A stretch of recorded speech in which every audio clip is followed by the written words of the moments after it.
Nearly 200 people gathered at Peninsula Park to march against murder this afternoon. Now, this march started at the park and it wound through the streets of Portland, stopping at Woodlawn Park for more speeches. KOIN 6's Jennifer Dowling talked to organizers and has more on their important message from today's event. Hi there, Jennifer.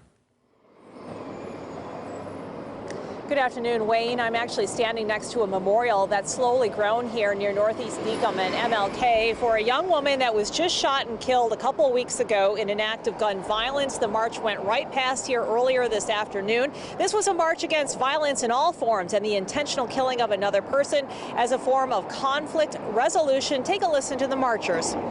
Black kids matter! Black kids matter! Youth was a big focus of today's event. The march was led by community leader Royal Harris and featured speakers from all walks of life, including faith leaders and members of the community impacted by violence or gun violence themselves.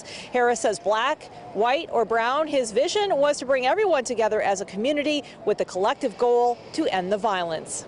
My greatest hope is that I either inspire someone to do their part or someone who just thinks they can do better than me to do better than me, because again, there is no one voice that's going to solve this problem. There is no one person with the silver bullet. But if we all collectively come at it from our individual perspectives, we can make an impactful change. We keep not acknowledging the kind of impact that the guns, the incredible number of guns have on our community, on our nation. And until we acknowledge that, we're not going to get very far. We have people who want to come in from other places just so that they can show off their guns, their toys. That's outrageous. Just out here to try to, stop some of this violence that's going on out here, as an elder, just trying to stop and do my part. That's about it.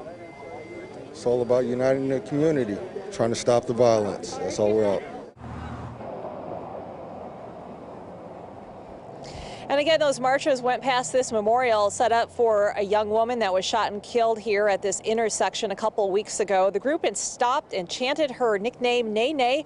Her mom told us off camera that she appreciates that people are paying attention to this issue. Speaker said that in this situation, her daughter was an innocent victim and would still be here today if it weren't for the random and deadly impacts of gun violence. And again, that victim, Danae Kaylee, also referred to as Nene. Bright young woman. Of course, her life ended way too soon. So the march went on from here and ended at Woodlawn Park peacefully. Back to you in the studio, Wayne. All right. Thank you, Jennifer.